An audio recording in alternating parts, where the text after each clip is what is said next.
Hello, everybody. This is Dave Little from the Epic Sports Broadcasting Network, coming to you live from the Dave Cave with Strat-O-Matic PC Baseball for the very first time. I am part of a gaming project known as the Historical Baseball Project, and we have been putting on seasons of baseball using Strat-O-Matic PC Baseball dating all the way back into the early 1900s. And right now we are working live with the 1991 baseball season, and I am playing the Cincinnati Reds. So we'll have a couple of Reds games from Riverfront Stadium here tonight, featuring the Reds and the Astros from April 11th, followed by the Reds and the Atlanta Braves from April the 12th, 1991. So sit back and enjoy the games. This is my first foray into broadcasting baseball. I've done a number of basketball games, and we're just going to try some things out here with different settings on the game and different screen settings and things. So tell me how you like it. If you have any suggestions about how to broadcast these games differently or better, I am happy to hear those suggestions and comments, and let's have some fun together. So we're going to navigate to April 11th for the game between the Houston Astros and the Cincinnati Reds. It will be Mark Portugal making his season debut for the Astros against the Reds starter Kip Gross. The Reds and Astros have already played the first two games of their three-game set, and they split those games. On opening night, Houston managed a 4-3 comeback victory over the Reds on a big hit by Ken Caminiti. But in game two, the Reds jumped all over the Astros and the Astros hitting 5 home runs in that game and going on to an 8-1 victory. They went back-to-back twice with Larkin and Braggs and with Hal Morris and Paul O'Neill, I believe it was, that hit those home runs last night. So here are the starting lineups for today's game. The Houston Astros will be managed by the computer, and the computer lineup has been submitted by the Astros owner. Let me put the game on here, and you can see the starting lineups. The Astros are managed by the computer using a game plan submitted by the Astros owner, and the Reds are managed by me using my own lineups that are in place. So for the Astros, it will be Steve Finley leading off in center field. Craig Biggio at this point in his career was still catching, and he will be batting second. Bagwell in the familiar number 3 hole at first base. Luis Gonzalez in left. Casey Candel at second. Ken Caminiti at third are your 4, 5, and 6 batters. Andujar Cedeno will bat 7th and play shortstop. Eric Anthony batting 8th in right field. And your pitcher tonight, Mark Portugal, batting 9th. For the Reds, the popular hometown shortstop, Barry Larkin, leads off and plays shortstop. Hal Morris batting second at first base. Chris Sabo plays third and bats third. Paul O'Neill is your right fielder and the cleanup hitter tonight. Eric Davis mans center field, batting 5th. Batting 6th is Bill Doran, the second baseman. The catcher, Jeff Reed, is batting 7th. Left fielder Billy Hatcher batting 8th. And Kip Gross, the young starting pitcher for the Reds, is batting 9th. So let's play ball. Here is a summary of where the teams are at. Jose Rijo picked up the victory last night over Jim Deshaies. Dwayne Henry picked up the win in relief over reliever Ted Power in Game 1 of the series. And tonight, it will be the season debuts for both Portugal and Kip Gross. Riverfront Stadium is a symmetrical ballpark. but favors the home run hitters. So the home run splits will be 15 on the left and the right. And with that, I think we are ready for action.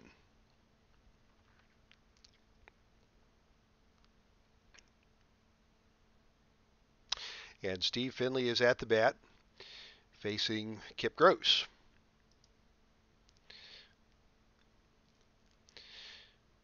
Gross takes the mound, and here we go. Steve Finley swings and hits one into center field. Davis waits and makes the catch. One away as Craig Biggio comes to the plate for Houston. Gross looks in. Now he's ready. Biggio shoots the ball right to third, but Sabo is there to make the grab, and Biggio is retired. That is 2 outs. And Jeff Bagwell comes to the plate. 2 for his first 6 to open the season. Pops right up. He throws away the mask and he makes the catch. And after 1 inning, it is the Reds coming to bat and Houston 0. And here comes Barry Larkin leading off for the Reds. Larkin had an excellent year in '91. He swings at the pitch from Portugal, grounds it to the left side. Caminiti picks it up, fires to first, and gets Larkin by a step for the out. Next up is Hal Morris, the left-handed first baseman. Fine offensive player. Portugal with the pitch, and Morris pops it up on the infield. Casey Candell going back. Anthony comes in, and it is Candell there to make the play for the second out. Here's Chris Sabo. Chris Sabo, the third baseman, tees it up against Portugal. The 1-2 pitch comes in, and he went around. He tried to check his swing, but the first base umpire rings him up, and the inning is over for the Reds. Top of the second now, Luis Gonzalez is your batter. Dangerous home run threat. Gross comes to the set. Gonzalez swung on and missed, strike 3. Strikeout for Kip Gross. And Casey Candell will be your batter, the number 5 hitter, batted .262 on the regular season for Houston in 1991. The bat's coiled. He grounds one past Bill Doran and into right field, and we have our first base runner of the ball game. Candell, a 75% threat to steal. He will be held. Hello, Rob. Good to see you in the chat room here, buddy. This, as I was telling Ken, this is my first baseball broadcast, so let me know how you like it, or let me know if there's anything you'd like to see done differently. Ken Caminiti, the 6-hole hitter and third baseman for Houston, is up. We have 1 out in the top of the second inning, and Casey Candell is at first base with a single. Candell stretches his lead. Gross throws over, and Candell is not able to get the jump he wants. Gross will focus his attention now on Caminiti. The pitch comes in, and he missed it just outside. Ball 4 to Caminiti, and the Astros with 1 out are making some noise. Here's Andujar Cedeno coming to the plate. 1 out, runners at first and second. Gross likes the sign. He brings in the pitch. Base hit to left for Cedeno. Matt Galante will send the runner home. We've got a 70% chance of scoring him, so we are going to take our shot at the lead runner. The trailing runner is going to go, so I am going to cut the ball off and throw for third, and all runners are safe. Couldn't get Caminiti at third. And the Astros take the 1-0 lead on the RBI single by Andujar Cedeno. Runners move up on the throw. Hello, our Red Sox fan. Welcome to the ball game. Eric Anthony is the number 8 hitter. Reds are going to bring the corners in to see if they can cut off Caminiti on a short ground ball. They'll play it safe up the middle as Kip Gross prepares to deal with Eric Anthony. 2 men on, 1 man out. Gross with the sign. Anthony hits the ball to Larkin. Larkin throws to first to get the out, but the run does score on the dreaded RBI ground out, and the Houston Astros are up to a 2-0 lead. Mark Portugal, the pitcher, at the plate now. And let's see if we can get rid of him. He swings and hits one to Larkin and past Larkin into left field. Another base hit for the Astros and another run as Cedeno scores from third, and it is a 3-0 ball game. I don't know about this live streaming thing. It's bad luck for our Redlegs today. Steve Finley steps in, and this one bounces away from Jeff Reed, the catcher, and Portugal moves up to second on the wild pitch. Things are not getting any better for Gross as he continues to dig himself into a deeper hole. And here's another base hit. Steve Finley strokes one down to right field, past Hal Morrison into right for another hit and another run for the Astros. It is 4-0 Houston here in the top of the second as the rally continues. And Biggio comes to the plate. Finley is being held at first. Snap throw. Oh, and they pick him off. How about that? Kip Gross got himself out of trouble finally by picking off Finley at first base to end the inning, but not until Houston had scored 4 runs. So in the middle of the second, it's Houston 4, Cincinnati 0, and it's Paul O'Neill, the Columbus native, coming to bat for Cincinnati to lead off the second inning. He'll be followed by Eric Davis and Bill Dorn. Pitch by Portugal comes in, and O'Neill sends one on the ground to Casey Candell. He picks it up, throws to first, and O'Neill is the first out of the inning. Eric Davis up next. He is 1 for 3 on the season with an RBI. Infield at regular depth. And the pitch comes in, and he hits another ground ball to the right side. They're keeping Candell busy, but he is up to the task, and he throws out Davis for the second out of the inning.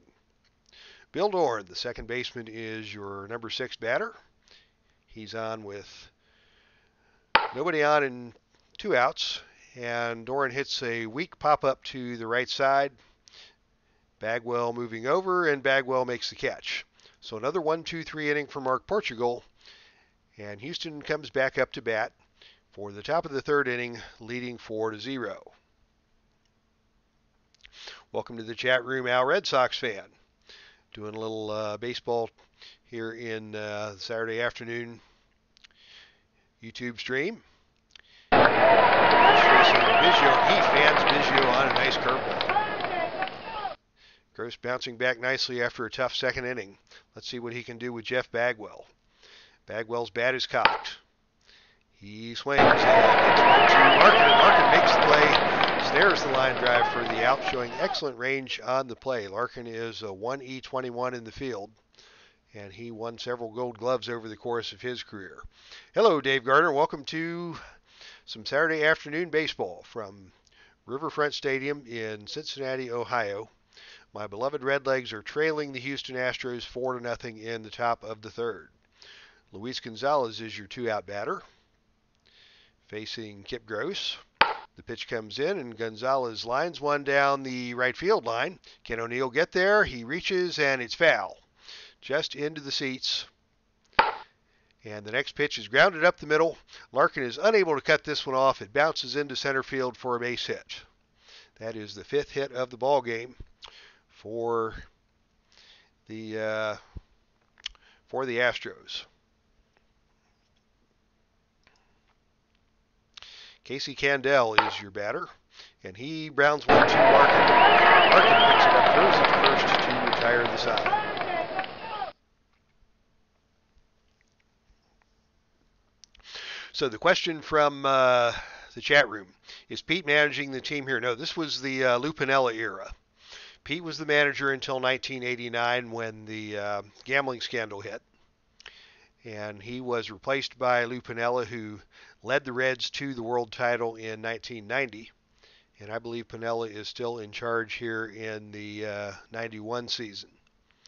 I don't like the dice roll. Well, I don't own the card viewer, so I could roll the dice, but we wouldn't really see what was happening. So I am preferring to play this one just with the flow of the action on screen. I know, Al, you're a big dice rolling fan, and I may try that in future seasons. So the Reds are up here in the bottom of the third. They're in a 4-0 hole. Let's see if they can generate some offense here against Portugal and perhaps get back into this game. Jeff Reed to lead things off. Very good on-base guy against right-handers, but he's not going to do anything this time as Portugal puts him away with a fastball for the strikeout. That is the second strikeout for Portugal on the game.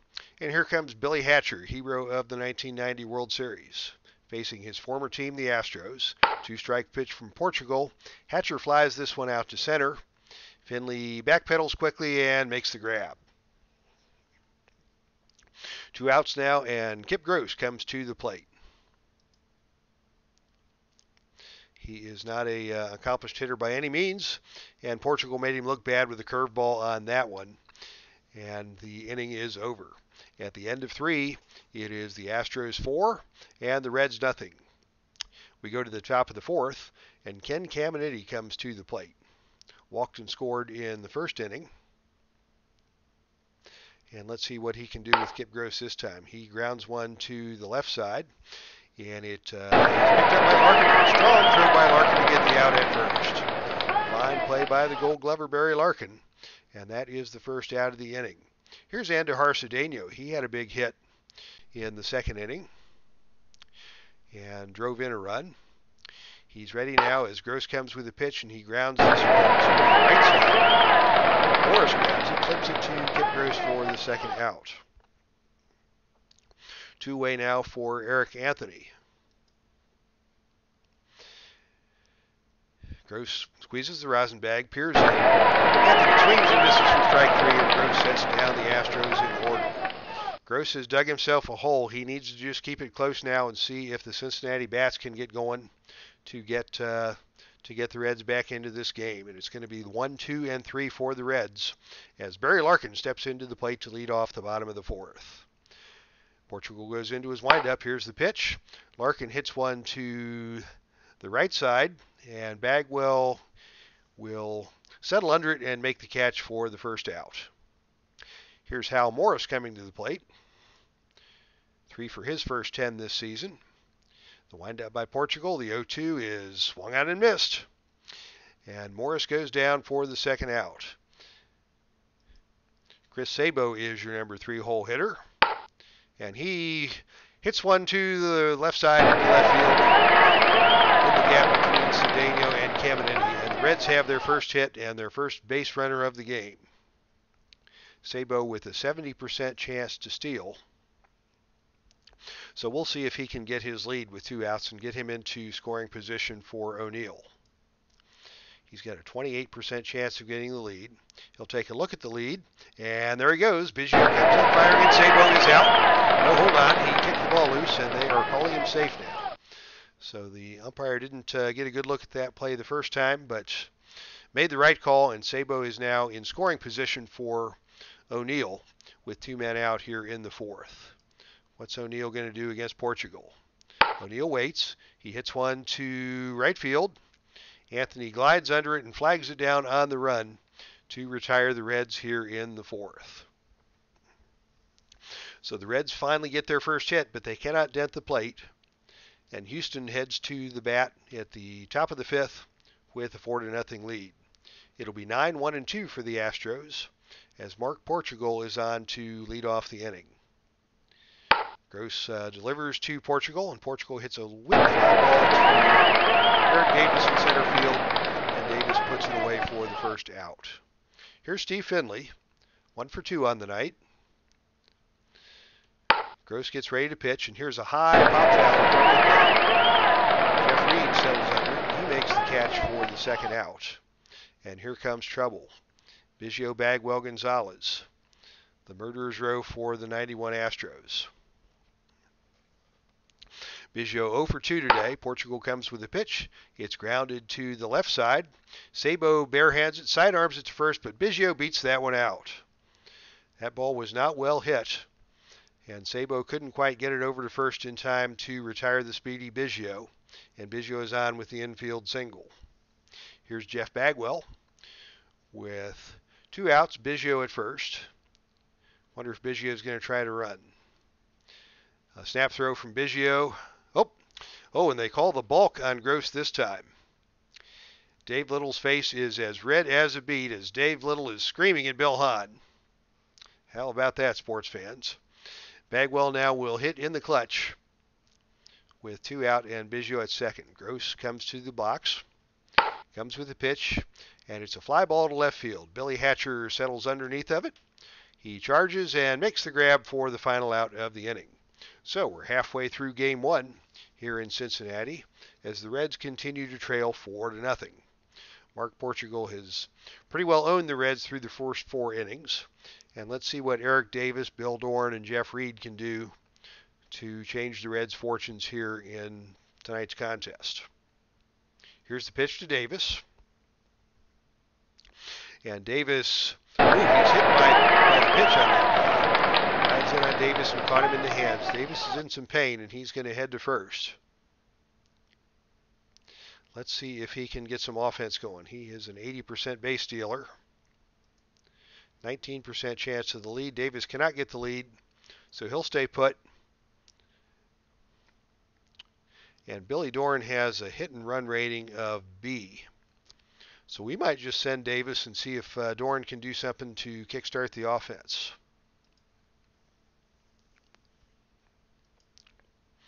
So let's see what Doran's going to do. Davis goes on the pitch. Doran swings and hits a fly ball to center field. And Steve Finley will make that catch, and Davis will be forced to return to first base. Here's Jeff Reed, the Reds catcher. Davis taking his lead off first, but not going anyplace. Reed swings and misses, and Portugal has the second out of the inning and his 5th strikeout of tonight's game.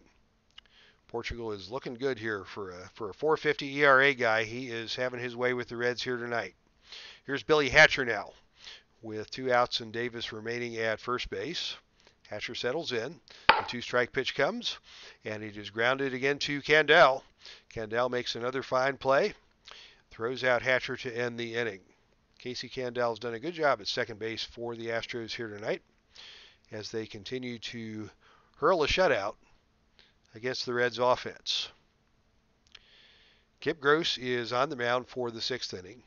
He's thrown 83 pitches so far, so he is at his limit, and we'll have to keep a close eye on him this inning. He is due to lead off the 6th, the bottom of the 6th, so let's see if we can get him through the 6th inning here and lead off with a pinch hitter in the Reds half of the inning. Gross delivers to Gonzalez. Gonzalez swings and hits one to Larkin. 2 bouncer. Larkin makes the easy play over first, and that is the first out of the inning. Here's Candel, 1 for 2 on the game with a run scored. Gross winds and delivers. Fastball, low and inside, ball 4, and that will be a walk to Candel. And here comes Caminiti to the plate. Gross watching Candel at first. Candel unable to get a good lead. Gross will deal with Caminiti. Rubs the ball up, gets the sign from Reed. Delivers in. Oh, he struck him out swinging. He got Caminiti fooled on that play. And there are 2 men out now with Andujar Cedeno at the plate for Houston. Cedeno moves into the batter's box, relaxed and ready. Fastball down the way. No, it's called a strike, and Cedeno is out of there. That does it for Houston in the top of the 6th, and the Reds will be coming to bat. So that's going to be the end of the night for Kip Gross, as the Reds are going to call on a pinch hitter to face Mark Portugal. We've got a few different guys to choose from here. Quinones is our RBI guy. His on base is 292, which is nothing special. Winningham is even worse at 272. Benzinger is not much better, 248. So they do not have a good left-handed bat coming off the bench other than Quinones. Glenn Braggs has some pop, and he has a good on-base percentage. And doesn't do badly against the lefties. So we're going to go with Glenn Braggs to pinch hit for Kip Gross and see if we can get something started here offensively. Do you guys remember Glenn Braggs? This guy had arms as big as tree trunks. He was spectacular. He takes a swing and takes ball 4. So Braggs on at first. for Barry Larkin now. And let's see if the Reds can get it going here in the 6th inning against Mark Portugal. Pitch to Larkin. Larkin drills one down the third baseline, and he snags it. It is snagged by Caminiti. Caminiti on his knees throws to first to double up Glenn Braggs, and just like that, the threat is over for the Reds. Nobody out, nobody on, 2 out for Hal Morris. Fine defensive play by Ken Caminiti, who, in spite of all his problems, was quite a good third baseman, both as a hitter and defensively. Here's the pitch to Morris. Morris flies one to right field. This one is back. It is way back. It is out of here. Hal Morris with a 2-out home run to break the shutout and put the Reds on the board. 4-1 ball game now as Morris touches them all. Here is Chris Sabo coming in to follow that. Let's see if he can take advantage of Portugal's mental state at this point after that big home run. Sabo 333 on the season. The pitch from Portugal is grounded to the right side and past Casey Campbell for the base hit. It's in there for extra bases. Sabo is going to pull in at second for a double. And with 2 outs, it'll be Paul O'Neill coming to the plate. Portugal cruised through the first 5 innings. Gave up the walk to Braggs, followed by the double play ball to Larkin, which, Barry hit that one on the screws. And then Morris followed that with a long home run to right center field. And now a double for Sabo. And the wheels are starting to come loose for Portugal here in the 6th. Here's Paul O'Neill. He appears set. Takes the delivery from Portugal, and that's outside for ball 4. O'Neill is on at first. And Eric Davis now comes to the plate representing the tying run for the Reds. Are they going to stick with Portugal? No. It's going to be the double switch as Portugal has been pulled after 5 2/3 innings. 3 hits, 1 earned run.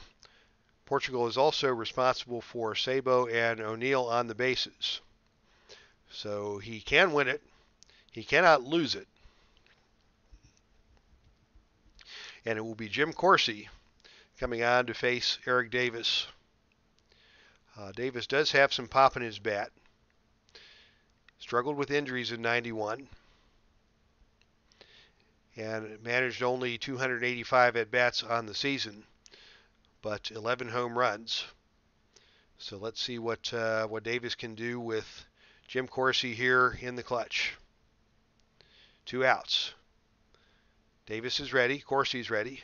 Here comes the pitch, and it is fouled off to the right of third base. And it is caught by Eric Yelding, who ranged over into the stands to get that ball. And the threat is ended for Cincinnati. That double play was a killer on the line drive by Larkin. But it's 4-1 Astros now as we head to the top of the 7th.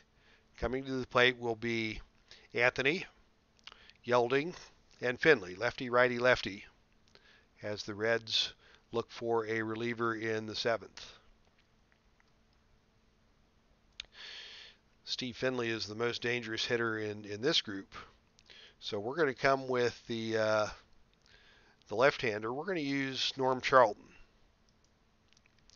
for the 7th to face this part of the Houston batting order. 91 was a strange year for the Reds pitching rotation. You had Browning and Rijo as the aces of the staff. Behind that, you had Jack Armstrong, who had a rough year. Chris Hammond, who had a rough year, the lefty. They got 16 starts from Scott Scudder. They used Myers and Charlton as starting pitchers at different points in the season. But for the month of April, I have Kip Gross in the starting rotation, and I have Norm Charlton as one of the relievers. Now, do we keep Braggs in the game? No, we're going to go straight up Charlton in for Braggs. And we're just going to plan to use Charlton for 1 inning. Charlton will face Anthony to lead off the inning. The umpire says, let's go. And the pitch from Charlton is grounded high on the turf. Doran grabs it and throws it over to Morris for the first out of the inning. So 1 up and 1 down. And here comes the substitute, Eric Yelding. Came into the game in the double switch to play shortstop. Nobody on, 1 out. Pitch to Yelding. Strike 3 call. Steve Finley, the lefty at the plate, facing the lefty Charlton with 2 out, nobody on. And the pitch from Charlton is swung on and grounded to Doran at second. Doran moves in front of it, tosses it over to first, and decides retired. So 1-2-3 inning for Norm Charlton. And here's our trivia question for the night. Name 2 of the 3 Reds catchers who shared catching in 1967 prior to the arrival of Johnny Bench in 1968.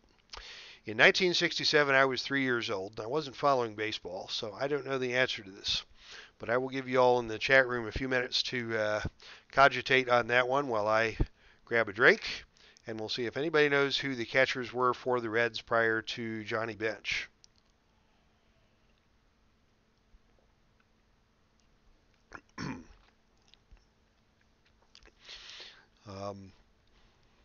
And Castro says Edwards was one.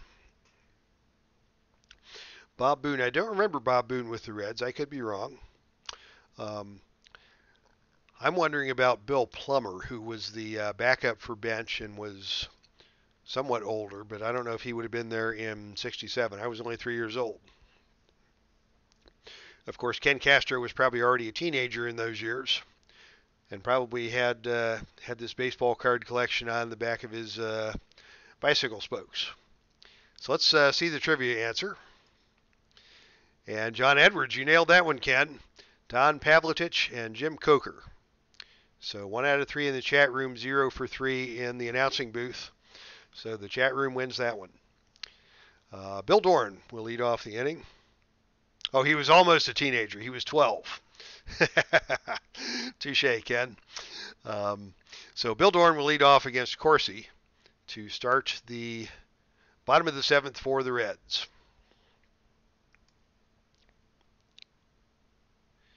Doran batted .280 on the season in 1991, and against Corsi, he hits one right back to the box. Corsi picks it up and throws to Bagwell. Bagwell is pulled off the bag by the throw, but manages to catch the ball and get the tag on Doran for the first out of the inning. Jeff Reed will be your 1-out hitter against Corsi. Cincinnati still trailing by 3. And Reed hits this one past Candell into right field for a base hit. First hit of the game for Jeff Reed and only the 4th hit of the game for Cincinnati. Billy Hatcher now comes to the plate. Hatcher, a .262 hitter. Not a great matchup for Corsi, who is solid against righties. You can see here that Corsi is a righty, and his rating is 5R, which means that, relatively speaking, he performs much better against right-handed hitters than lefties. Hatcher, he is a right-handed batter, and his balance rating is E, so he is performing equivalently with lefty or righty pitchers on the mound. So we're going to let Hatcher hit. And then we'll have to pinch hit for Charlton. The pitch to Hatcher is popped up into foul territory. Craig Biggio throws aside the mask and makes the play for the second out of the inning. And now the Reds will go to the bench to pinch hit for Charlton. They're going to come with, let's see, they're going to need somebody to swing for the fences. They've got 2 outs and they need some pop. Quinones 4 homers in 212 at-bats. Benzinger 1 homer and 123 at-bats. Neither one of these is a great choice. So we will go with Quinones to face Corsi in this situation. Take advantage of that lefty-righty matchup. Quinones digs in. Corsi gets ready for the pitch. Corsi delivers, swung out and missed, strike 3. That ball was up and out of the strike zone, but Quinones couldn't hold off the swing. and he is retired to end the 7th inning for the Reds. That's the last out of the 7th. The attendance has just been announced. In the words of Marty Brenneman, 29,246 for today's Titanic struggle. Hey, Sports Time Machine. Utah Mike is in the chat room. Already got through a couple of my Twins games already. This is game 3 of my week. Houston and Cincinnati split the first 2. And so we're going to play game 1 of the Houston series, and then we'll go ahead and play game 3 of the Houston series and game 1 of the Atlanta series. Rob is off to go get Mrs. Rob dinner, and we'll be back in a few. And we need a pitcher for the Reds. How did the Twins do in their first couple of games, Mike? Let's see, they've got righty, lefty. So they're going to go to the 8th inning guy, who is Ted Power. Power took the loss in the first game of the series, but he will be the guy here in the 8th for Houston, to face Houston. Biggio gets loose in the batter's box. Here comes the pitch. And the pitch is swung on and hit to center field. It's a base hit, but Davis cuts it off and holds Biggio to a single. So Biggio at first now, facing Ted Power on the mound as Bagwell comes to the plate. You got to think Biggio is going to be thinking about a stolen base in this situation. Ted Power is certainly thinking that, and he manages to hold Biggio close. Let's see what the Reds can do with Bagwell. Bagwell's ready.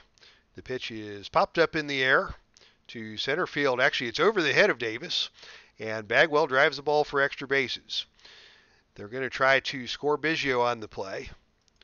We're going to throw at him because we need that out, but Biggio scores, and Bagwell pulls up at second with a double. And Ted Power's in trouble already.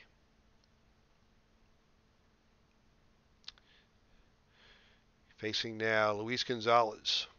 The Reds now trail 5-1.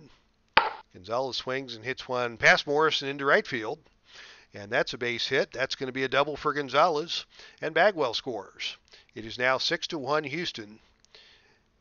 And things have gone from bad to worse for the Reds as Ted Power has entered the ball game, and he has become the human batting tee. Casey Candell will hit one to Larkin.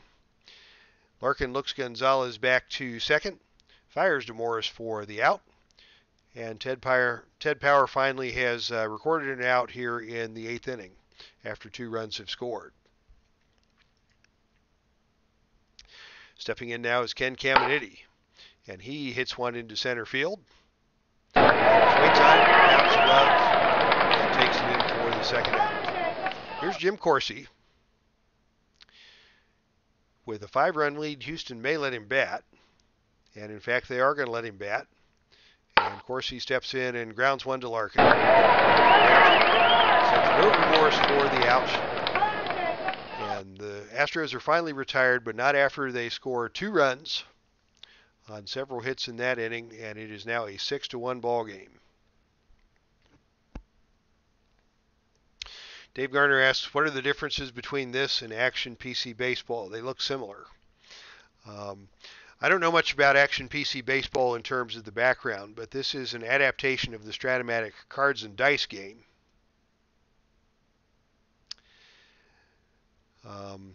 Mike switches his games to dice mode, otherwise it looks like a video game and not much chat. We may try that, Mike, for game 2, just out of curiosity. This is the first time I've streamed any baseball, and I do find these ball animations a little hard to follow from an announcing standpoint. So how about in the Atlanta game we change up and try cards and dice mode and see how we like that. I don't have the card image viewer, so we'll just be doing dice for their own sake. Here's Barry Larkin leading off against Corsi. The Reds are down 5 and they need to get something going. Larkin 0 for 3 on the day so far, and he hits one to center field. Steve Finley is a defensive wizard out there, and he makes this one look easy. 1 out. Here's Hal Morris. His home run is the only run of the Reds have achieved this game. Now facing Corsi. Morris swings and hits one to Yelding at short. Yelding picks it up, throws it to first for the second out. And here's Chris Sabo. With 2 outs. He checks his swing and he draws the walk. Sabo on first now for O'Neill with 1 out. With a 5-run deficit, Sabo's not going anywhere. We'll just let O'Neill swing away. O'Neill swings and misses. Awkward swinging strike 3, and the Reds are retired in the 8th. And it is now 6-1 as we head to the 9th. Ted Power has a lot of innings to burn. Although we could bring in one of the mop-up guys. Let's bring in one of the mop-up guys. Let's see. Mildhill pitched 2 innings. Don Carmen pitched just a fraction of an inning in the first game. So we'll bring Carmen on to be the mop-up guy for the Reds here. Don Carmen, a.k.a. the human batting tee, will pitch to 8-9-1 for Houston. As the Reds bring Carmen into the game, and in so doing waves the white flag. Carmen does get Anthony to strike out for the first out of the inning. And here's Eric Yelding. Yelding pounding his bat, waiting for the delivery. And he hits one past Morris and into right field for a base hit. That will bring Steve Finley to the plate against Carmen as Craig Biggio heads to the on-deck circle. Finley hits one straight up in the air. Will it be Larkin or Sabo? Sabo is waiting. He takes it for the easy out. 2 outs now, but now comes the hard part. Biggio, Bagwell, Gonzalez. What's Carmen going to do against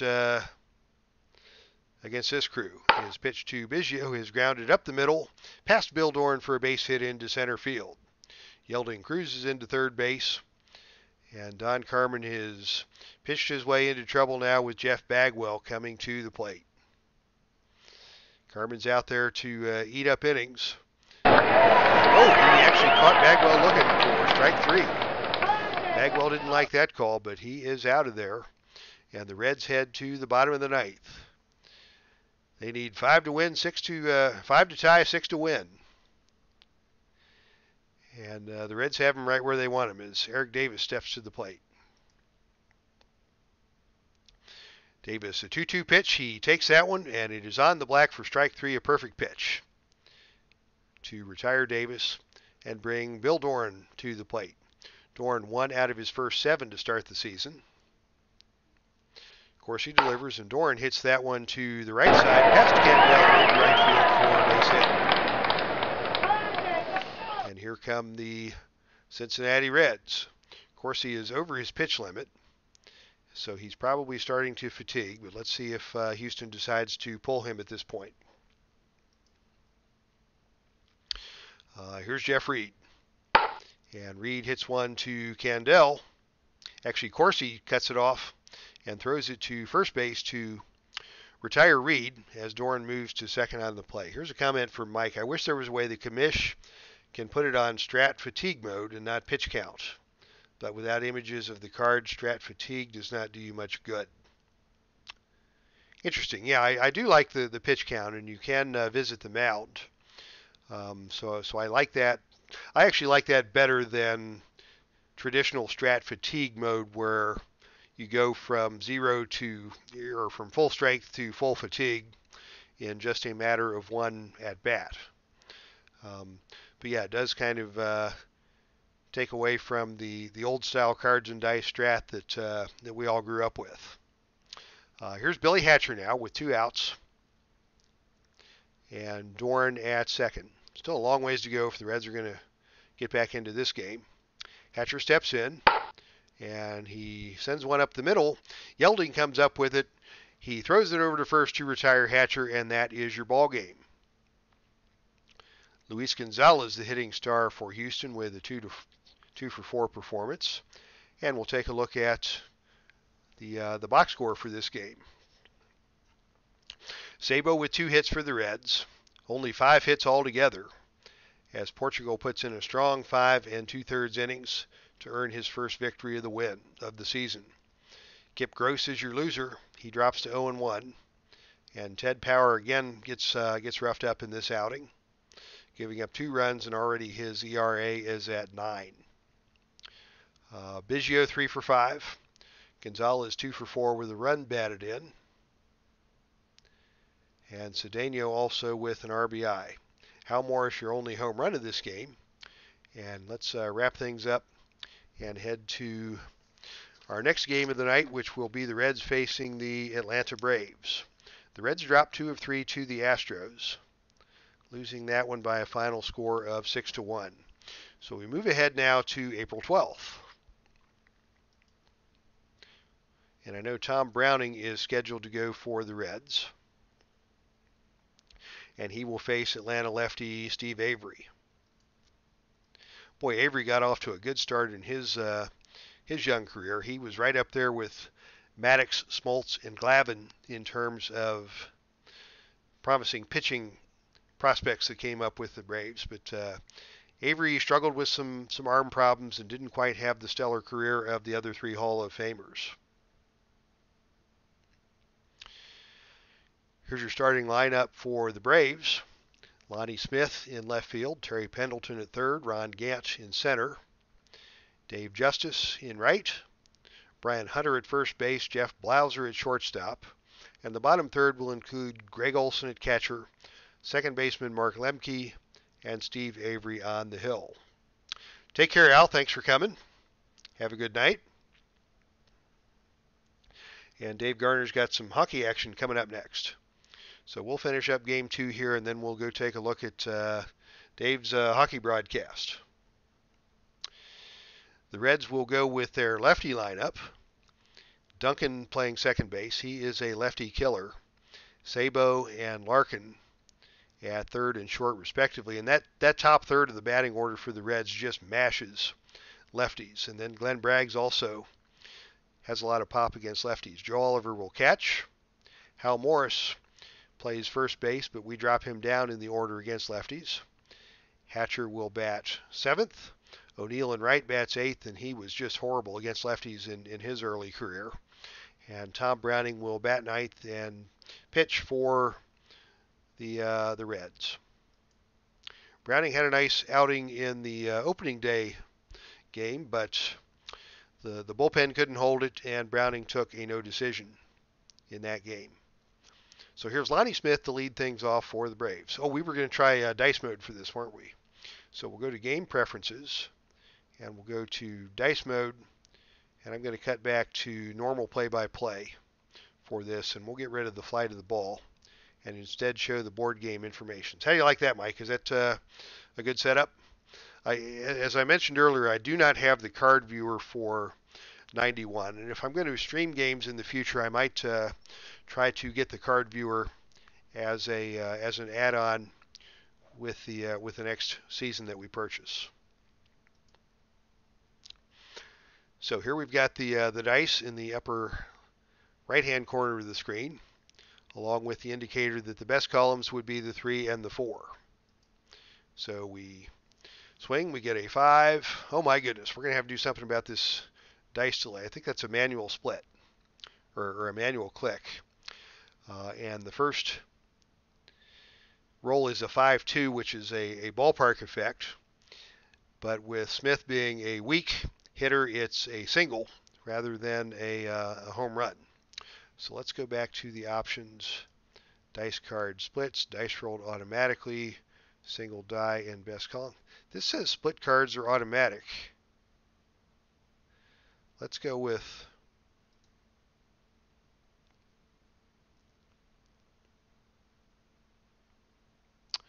all 3 dice stop together.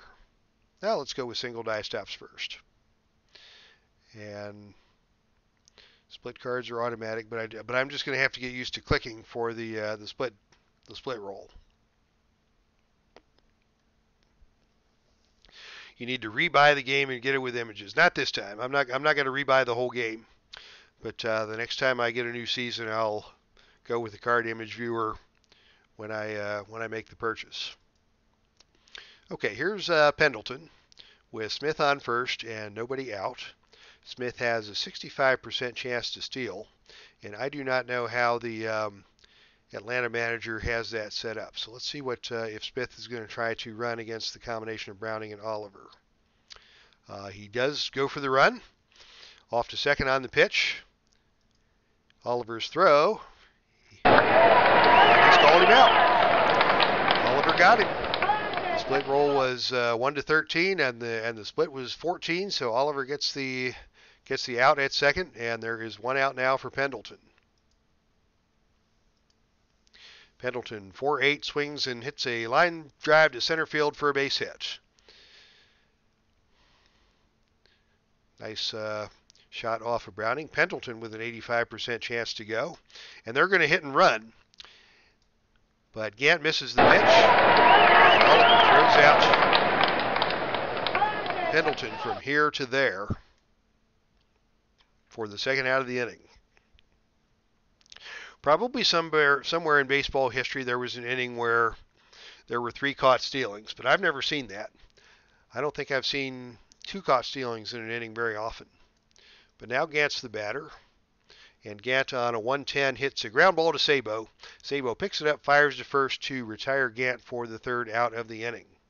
So Atlanta manages 2 hits and doesn't get a runner past first base. Quirky inning for the Braves. And now it will be Mariano Duncan to lead things off against Steve Avery. Duncan is a lefty basher, and he gets a 1-7, but that is a fly ball to left field where Lonnie Smith will make the catch. Sabo batting second. He gets a 1-6 bouncer to shortstop. Blauser plays it over to Hunter for the second out of the inning. Avery's making it look easy as he faces off against Barry Larkin. Larkin hits a line drive over shortstop into left field for a base hit. Lonnie Smith is over to make the play to get the ball into the infield quickly, and Larkin is held to a single. What type of L is Duncan? Duncan's a 4L. Sabo's a 4L. Larkin's a 3L. Glenn Braggs is at the plate now. He is a 1L. We're going to try and steal with Larkin to get him in scoring position for Braggs. He's got a 25% chance of getting his lead. Avery looks him back, and he's not able to go. So we'll just let Braggs swing away and see if he can hit one into the Ohio River. The roll is a 2-6, and that is a walk. A walk to Braggs, and it will be Joe Oliver to the plate with 2 on and 2 out, facing the lefty Avery. And that's another walk. The bases are loaded now for Hal Morris. Hal Morris against Avery. He gets the 1 column, and it's a 1-4, which is a drive into center field for extra bases. Braggs will score. Larkin will score. The runner on first, Oliver, can score on a 1-12, and with 2 outs, we're going for it. And they cut the throw off and allow the run to score. So Morris clears the bases with a 3-run double, and the Reds are out to the early lead. How about that? Here is Billy Hatcher. And on a 5-5, that is a ground ball to Mark Lemke. He plays it over the first for the out, and that retires the Reds in the first. But the Reds make the home field fans happy on that big hit by Hal Morris to take the 3-0 lead. And now Browning has some cushion to work with as he faces off against Dave Justice.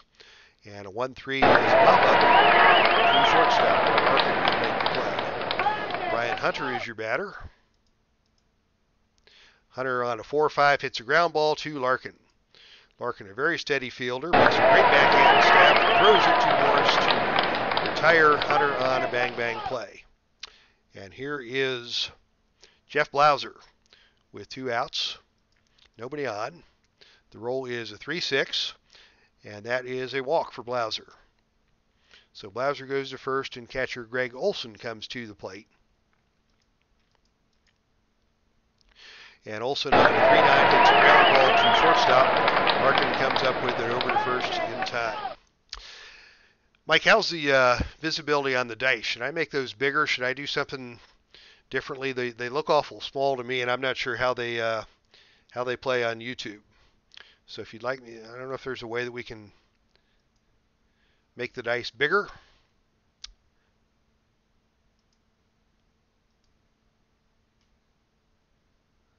Game preferences, dice mode, field options, game screen layout. I don't see any way of making the dice bigger. So we'll go with what we got. This is an experiment, and so far it's been fun. It's a little hard to keep up with all the different moving parts on the screen and on the field and in the chat box and in the text box, but we'll do our best. Here's Paul O'Neill, the number 8 hitter, leading off in the second inning against Avery. And on a 5-11, he's going to hit a fly ball to left field. Lonnie Smith is a horrible outfielder. Can he get to it? He's at the warning track. He cannot make the play, and the ball bounces off the wall for a double for O'Neill. Hello, Bobby Catalanato. How you doing tonight? Thank you for joining us in the chat room. This is the second game of Strat-O-Matic baseball that we'll be presenting tonight. My Cincinnati Reds lost the first game to Houston in a blowout, but they have jumped out to a 3-0 lead on the Atlanta Braves here in the second inning. Tom Browning is at the plate. Browning is quite a good bunter. He's a 171 hitter, which isn't bad. So actually, I'm going to let him swing away rather than risk losing O'Neill on a defensive play on the bunt. So the pitch to Browning is a 1-4. It's a ground ball to Hunter at first. And Browning gets the job done, getting O'Neill over to third on the ground out. And here is Mariano Duncan with O'Neill at third and only one out. Can Duncan get the run home? The roll is a 6-7, and that's a wicked curveball just above the knees. And he strikes out Duncan looking. The backwards K for Avery. And Chris Sabo comes to the plate with the final chance to deliver the run here in the second inning to extend the lead. The roll is a 1-6, and that's a hot ground ball to shortstop. Jeff Blauser, the reliable shortstop, makes the play to end the inning, and the Reds fail to score after the double by Paul O'Neill. Browning still holds that 3-run lead. He'll be facing 8-9-1, Lemke, Avery, and Lonnie Smith. Pitch to Lemke is a 6, a weak line drive to shortstop. Barry Larkin gets over to make the catch for the first out of the inning. Here's Avery, actually a 215 hitter on the year, and he grounds one to Duncan. Duncan's fielding is a little suspect, but he scoops this one up and gets Avery by one step at first. Where's everyone? I scared them away. Well, let's see. Rob was here, and he went to get some dinner for Mrs. Rob. Sports Time Machine is here, and he is on his phone, but he might be logging into his computer. Al Red Sox fan was here, and he went away. And Dave Gardner, I think, was here, and he's teeing up a hockey game for later this evening. So, Bobby, thank you for joining us here in the chat, and hope you enjoy the ball game. Here's Lonnie Smith with 2 out and nobody on, facing Tom Browning. And on a 4-11, that's going to be a comebacker to Browning, who is not the greatest fielder on the planet, and he's unable to field this one, and Lonnie Smith has himself an infield hit. Smith, a 65% base stealer, was caught stealing in the first inning. And on a 2-6 with a split of 16, that's going to be a base hit to right. Possible double, but the split card showed the single. And it's a two-star single, which moves Lonnie Smith over to third. So Gant comes to the plate and actually represents the tying run now with 2 men out.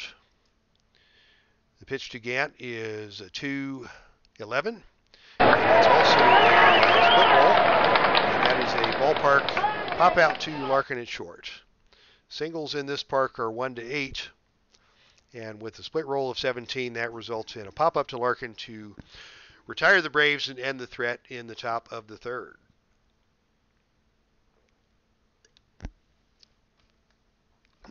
Top of the order for the Reds in the third inning.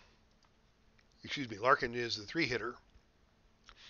It's a 6-8 to left field. It is over the head of Ron Ganton off the wall, and Larkin moves in with another double. So 2 innings in a row now with leadoff doubles for the Reds. Let's see if they can get Larkin home this time. As Glenn Braggs comes to the plate, and he draws his second walk of the game. So Braggs has walked twice, and we've now got Joe Oliver at the plate. Oliver is a good bunter and a bad double play risk, and he is followed by hot-hitting Hal Morris. So we are going to have Oliver drop one down here. 86% chance of success. Oliver gets the bunt down, and the throw is to first as Olson picks up the ball, tosses it to Hunter to retire Oliver, but the runners move up, and once again the Reds have a runner on third with less than 2 out. And Hal Morris will have the opportunity to add to his RBI total on the game.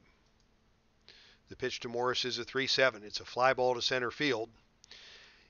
It's deep enough to score Larkin pretty easily. So credit that as a sacrifice fly to Hal Morris. It's a 4-0 ball game. With Billy Hatcher coming to the plate, Braggs remains at second.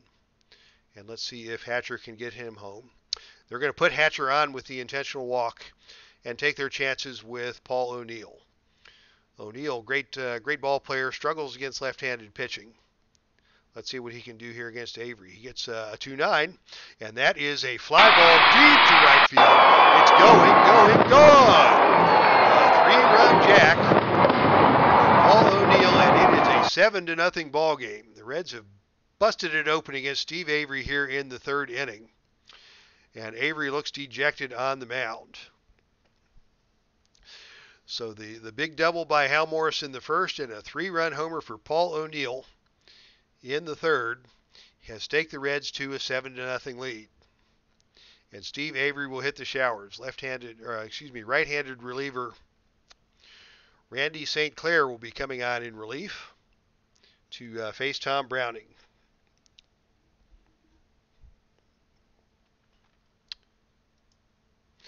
And the pitch to Browning is a 5-8, and that is an extra base hit to Browning to center field. Browning might stretch that into a triple, but he is not a speedy runner. So Browning pulls in at second with a double. And the hits just keep coming for... Oh, I must have hit the wrong key. I sent the runner, and he was out. So Browning gets credit for the double and is out at third, and Justice will come to the plate to start the 4th for Atlanta. So I hit a wrong key someplace. I meant to hold the runner. But Browning now has a 7-run lead, and he'll face Dave Justice to start the inning. Pitch to Justice is a 5-5. Justice swings right over that one. Strike 3. First out of the inning for Atlanta. And here's Brian Hunter. Hunter on a 5-7 hits a ground ball to Mariano Duncan, and Duncan beats him. Not the best fielder is Mariano Duncan, and he gives that one up to put Hunter on first and bring Jeff Blauser to the plate with 1 man out. Blauser gets a 5-5, and that's on the left side. Duncan picks this one up and throws it to first. Hunter advances to second on the play, and Atlanta has 2 out now with Greg Olson coming to the plate. Olson swings and hits ground ball to shortstop. Larkin comes up with it and tosses it to Morris for the 3rd out of the inning to retire the side. So no runs for the Braves in the 4th. They leave the runner on second, and Cincinnati comes to the plate enjoying a 7-run lead. Here's a word from Mike in the chat room. I got to put out some Strat tournament games up, and I got a Red Pirates game that I have left you want to watch after yours. Okay, that sounds good, Mike. We got lots of things to watch. I'm still behind on my racing. I got to catch Rob's second race. Dave Garner's doing some hockey tonight, and of course there's NBA basketball on TV, NCAA basketball on TV, and now some baseball games on Mike's channel. So I have got plenty to keep my mind occupied over the next few days. Okay, bottom of the 4th, Mariano Duncan to lead things off for the Reds. And Duncan swings and hits a hard ground ball right to Pendleton. Pendleton makes the grab and throws it to first to retire Duncan for the first out of the inning. Here comes Chris Sabo. And Sabo on a 6-8 swings and misses for strike 3. One more chance for the Reds this inning, and that man is Barry Larkin. Larkin on the 1-8. Lines a base hit to center field. Base hit for Larkin. And that brings Glenn Braggs to the plate. Braggs has walked in both of his first 2 plate appearances. And this time he hits a ground ball to first base. Brian Hunter picks that up, trots to the bag for the 3rd out of the inning. And the Braves head to the plate in the top of the 5th, still trailing 7-0. Tom Browning still cruising as he faces Mark Lemke to start the inning. Lemke swings and gets a pop fly to first base. Morris steps to his right and takes it for the out. 1 up, 1 down. And here is the pitcher, Randy St. Clair. They're going to send up a pinch hitter for St. Clair. It will be the speedster, Otis Nixon, coming out of the dugout to face Browning.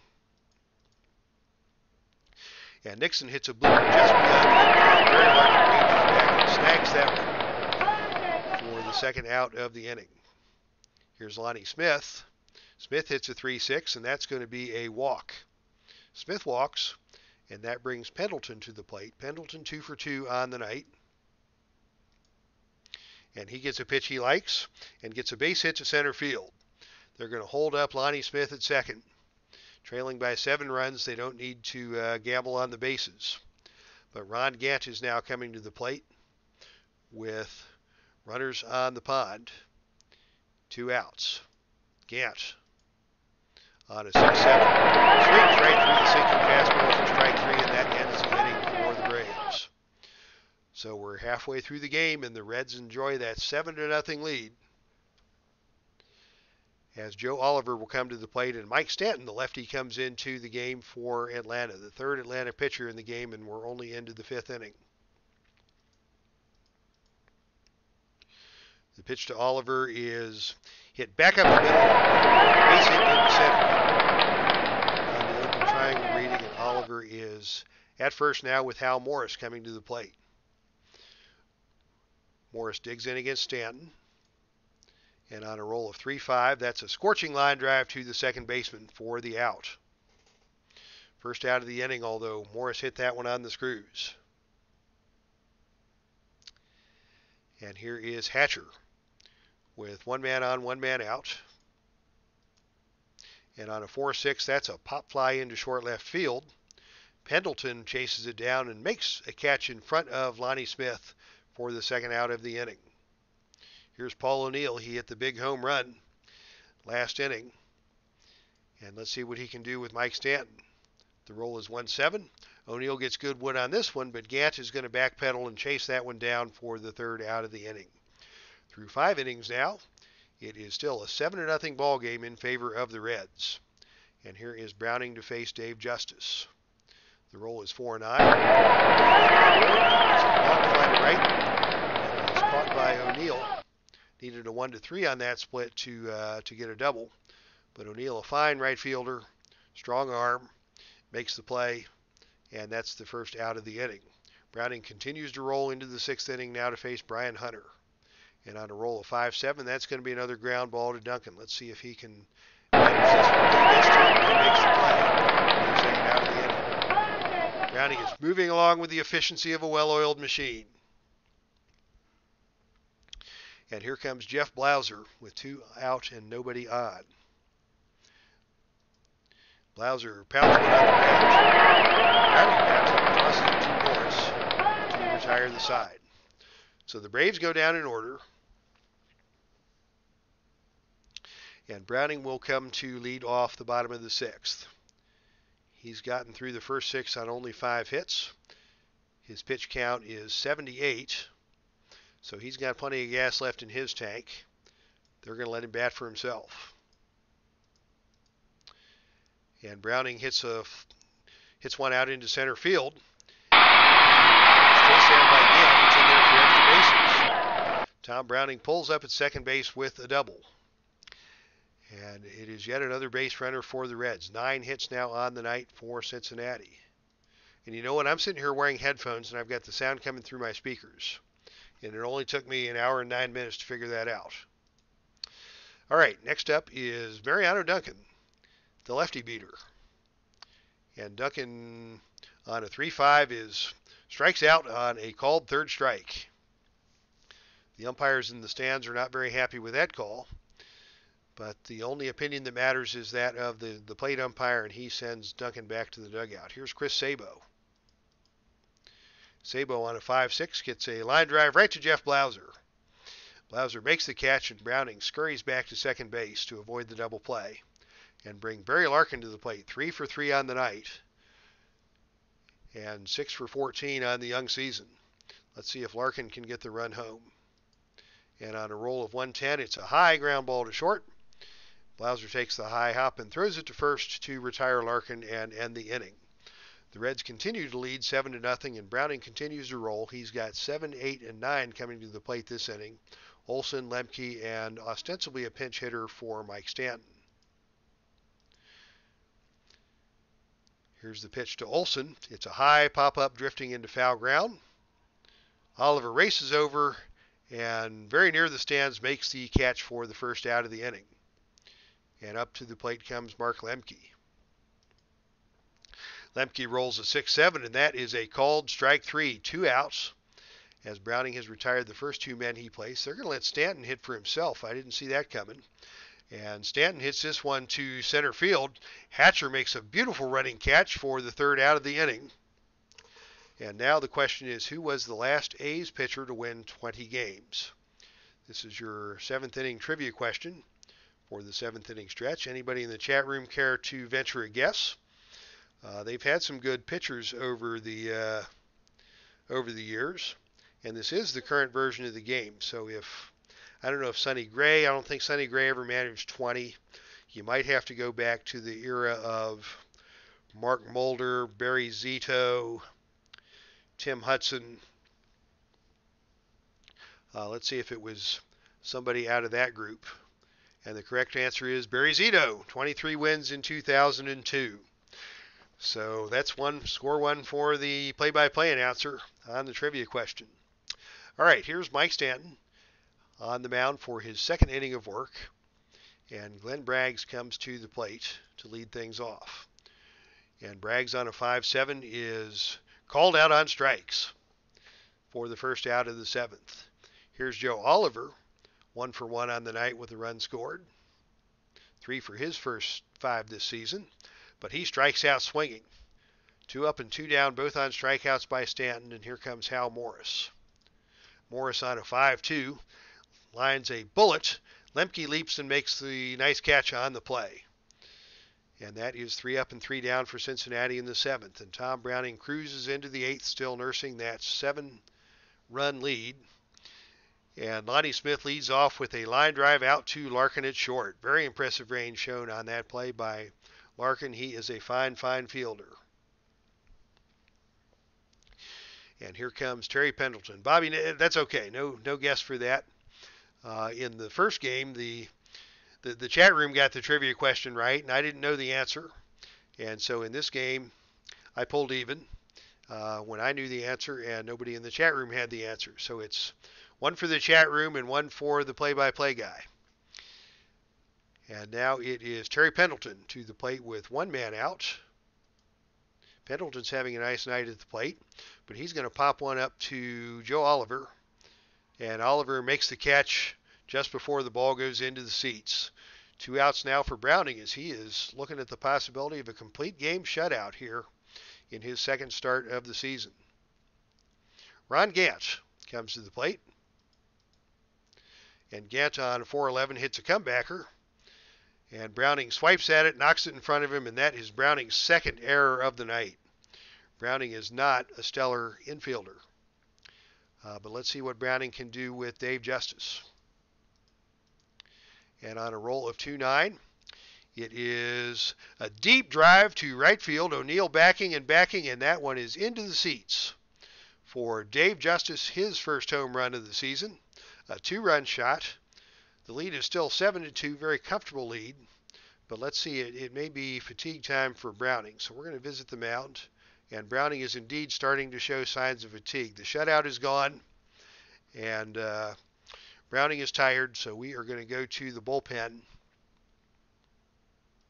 for a relief pitcher. And let's see, we may just go with the double switch. Milt Hill is a reliable relief pitcher. We're going to bring him into the number 6 position in the batting order. Todd Benziger will see his first action in the field as he will come in to play first base. So the double switch is completed. Welch.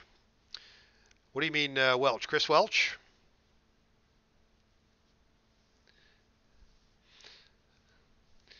I don't think Chris Welch was on the roster for the Reds in '91. I don't have him on my roster list. Welch was quite a character, left-handed starter reliever for the Reds, and now the TV color commentator for the Cincinnati Reds local network broadcasts. But not a member of the the 91 Reds roster. It's going to be Milt Hill coming in to hopefully get the last 4 outs of the game on the double switch. Brian Hunter to lead things off against Milt Hill. And on a 3-9, that is a curveball and a beauty. Milt Hill punches him out, and that ends the 8th inning. The lead is still 7-2 for Cincinnati as they come to bat for what they hope will be the final time. Billy Hatcher to lead things off. And Hatcher on a 110 hits a fly ball to left field. Lonnie Smith backs and pulls it in for the first out. Paul O'Neill now your batter. And on a 3-2, it's a sinking line drive caught by Mark Lemke as the split roll comes up 19, and that favors the defense. Todd Benziger now 0 for 1 on the young season. And on a 3-6, he hits a 2-hopper to Pendleton at third. 3 up and 3 down quickly for the Reds, but they're just interested in getting to the 9th inning and getting out of this ball game with their 5-run lead intact. No action yet in the bullpen as they're going to count on Milt Hill to finish this one as he faces Blauser to lead the inning. And on a 1-8, Blauser hits a routine pop fly. Benziger backing and calling, and he takes it in for the first out of the inning. 1 down, 2 to go as Greg Olson steps to the plate. And Olson on a 2-5 hits a ground ball to Larkin at short. Larkin stays with the bad hop, throws it to first to retire Olson for the second out of the inning. And Mark Lemke comes to the plate representing the Braves' final hope. Lemke digs in, and on a roll of 5-6, it's a breaking ball darting down and out. Lemke swings and misses. Oliver has to pick the ball up and throw it to first to complete the strikeout, but he retires Lemke to end the ball game, and this one belongs to the Reds. Here's your box score for the second game. The Reds with the big 7-2 victory. Dave Justice provided the only offense for Atlanta with the 2-run homer. And for the Reds, Hal Morris had that big bases clearing double in the first inning, and the 3-run homer by O'Neill in the third put this one out of reach early as the Reds coast to victory and even their record at 2-2 on the season. All right, everybody, thanks for checking out tonight's broadcast. I appreciate everybody coming to join me in the chat.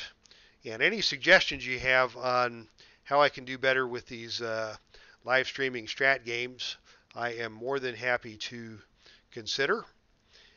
And this was my first try at broadcasting baseball from the computer on Strat. It felt a little uneven at times, but whatever we can do to make these broadcasts better, let me know. Oh, Bob Welch. 20-game winner for the A's. Oh, okay. Actually, Barry Zito was the trivia answer. Welch did win. I think Welch won like 29 back in 1990. Well, Welch won a ridiculous number of games in 1990. But the group that came along in the early 2000s with Zito and Mulder and Hudson. and Joe Blanton. It was Zito who won 23 or 122 in 2003 was your trivia answer. So thanks everybody once again for coming. That's our stream, and I am out of here.